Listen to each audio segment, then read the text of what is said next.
he went to school at St. Thomas Choir College, very much like the St. Thomas Choir College on Fifth Avenue, New York.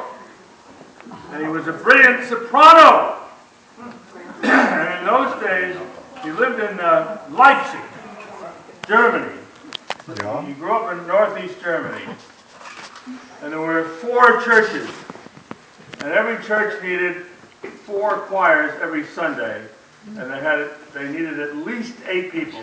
2 sopranos, 2 altos, 2 tenors, 2 basses. And it was his job to supply these singers. And it was a tough job, and he did it. And then he became the choir master. He became a Lutheran. Martin Luther took over. So he wrote all this clerical music. But during the church ceremonies, when the preacher was giving a sermon, which usually lasted 45 minutes to an hour, he was down in the wine cellar of the church, diddling around with his second cousin Barbara, who we ultimately married. Define diddle. And they had 7 children, only 4 of whom grew to adulthood. Most of them died either in 1 or 2 hours or before they were 5 years old, because there was no medicines. You know, you had whooping cough and measles and pneumonia and everything. It was a terrible life in 1700.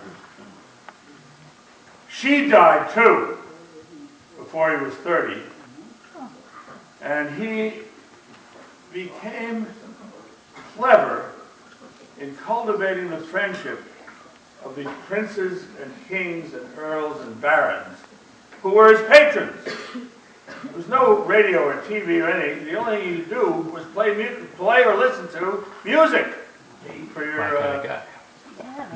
sporting, which was wonderful for him.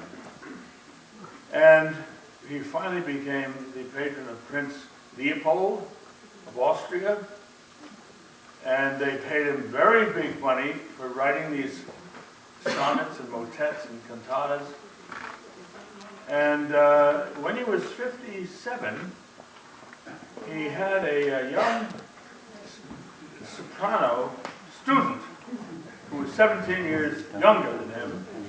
But they married, and she had 13 pregnancies, of which 7 of the children lived.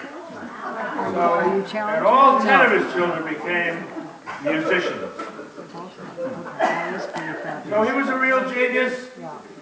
He influenced, toward the end of his life, Mozart, or Mozart, however you want to say it. Interesting. And he was a genius in his own right, even though he had a hideous ending, because he lived till 65, which is a ripe old age in those days. But he started going blind at age 60.